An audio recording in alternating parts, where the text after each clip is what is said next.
Hello everyone, आपका स्वागत है आपके अपने प्यारे से चैनल केमिस्ट्री में। आशा करता हूँ कि आप लोग अच्छे होंगे और मैं भी अच्छा हूँ। आज से पहले हमने केमिस्ट्री का पहला चैप्टर स्टार्ट किया था जिसका नाम है some basic concept of chemistry, जिसमें हमने लॉज ऑफ केमिकल कॉम्बिनेशन का बात किया था, जिसमें हमने पहला लॉ बात कर चुके हैं जिसका नाम था लॉ ऑफ कंजर्वेशन ऑफ मास। आज हम लोग सेकेंड लॉ के बारे में बात करेंगे जिसका नाम है लॉ ऑफ कांस्टेंट प्रोपोर्शन, या फिर इसको डेफिनेट प्रोपोर्शन भी बोला जाता है। ठीक है, तो अगर सबसे पहले अगर इसका डेफिनेशन में आए, ठीक है, तो क्या होता है, a chemical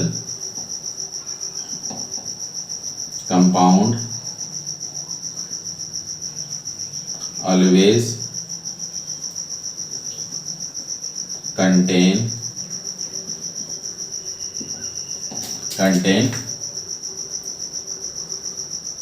same element and combine together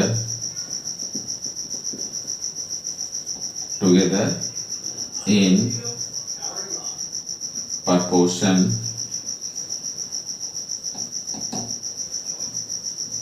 by mass।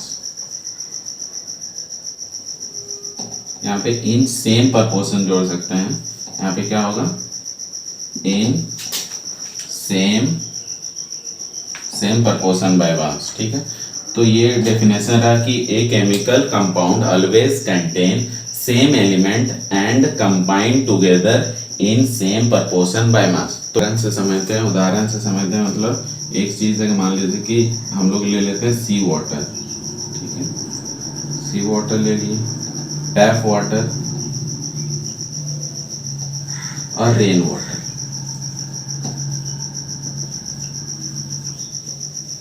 ठीक है, तो अगर हम लोग इस तीनों चीज का बात करते हैं, वाटर का फॉर्मूला क्या होता है, H2O।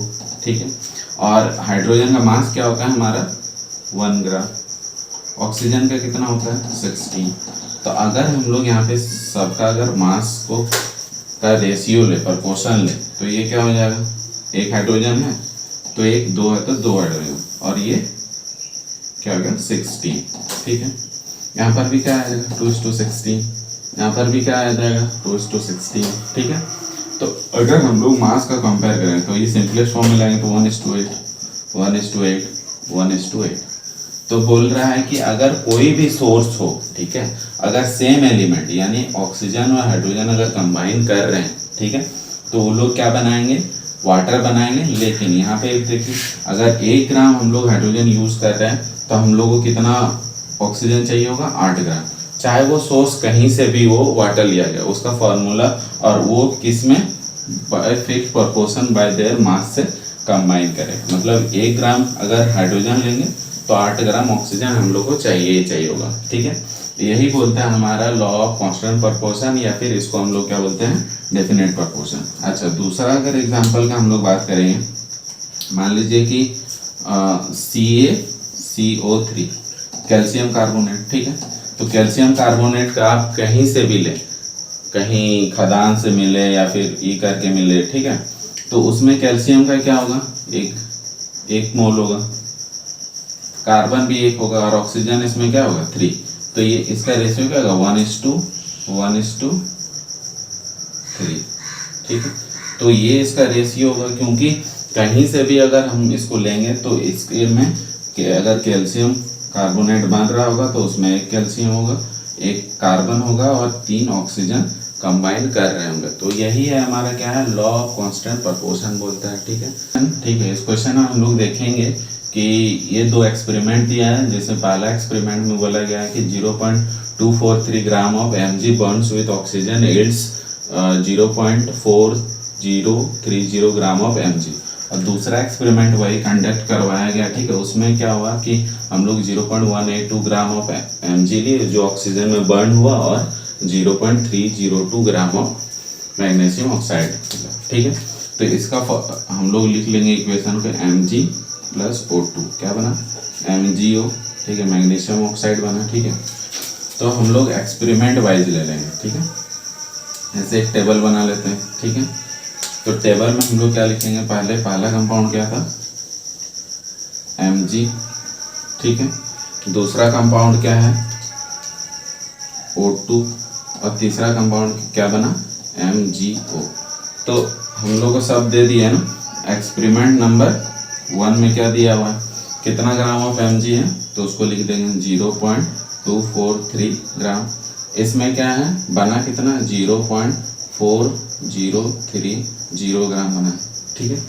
और एक्सपेरिमेंट 2 में क्या हुआ कि 0.182, ठीक है। तो ये ग्राम ऑफ Mg, ऑक्सीजन का पता नहीं, बना कितना था, 0.302, ठीक है।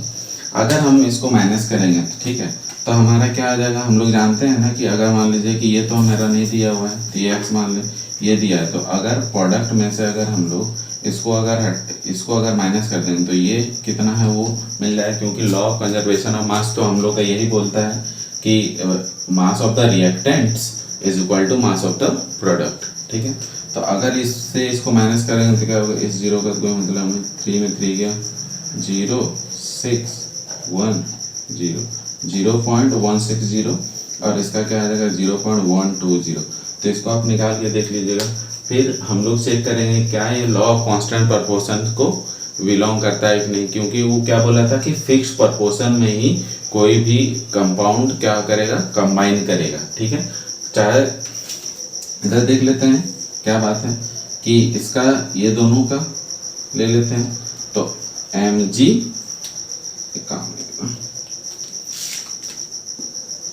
Mg रेशियो ऑक्सीजन का अगर लेंगे तो क्या हो जाएगा 0.243 और ये क्या है 0.160। तो इसको अगर सॉल्व करें तो 1.51 आएगा, ठीक है। इसमें भी सेम करते हैं, ठीक है, सेकंड एक्सपेरिमेंट के लिए। तो सेकंड एक्सपेरिमेंट के लिए क्या है 0.182 डिवाइडेड बाय 0.120, ठीक है। तो ये क्या आ जाएगा, ये भी 1.51। अगर इन लोग का रेशियो लेंगे तो दोनों का रेशियो क्या आएगा 3:2 का रेशियो आएगा, ठीक है। तो हम लोग इससे हम लोग साबित कर सकते हैं कि कोई भी जो केमिकल इक्वेशन है, ठीक है, वो क्या करता है, लॉ ऑफ कांस्टेंट प्रोपोर्शन को फॉलो करता है, ठीक है। कि वॉट एवर भी द क्वान्टिटी, मान लीजिए कि ये जितना लिया उसके अनुसार से दोनों क्या होगा, फिक्स रेशियो में ही कंबाइन करेगा, वो चाहे वो सोर्स कोई भी हो, कहीं से भी वो कंपाउंड ऑब्टेन किया हो, जैसे हमने वाटर के केस में भी देखा था।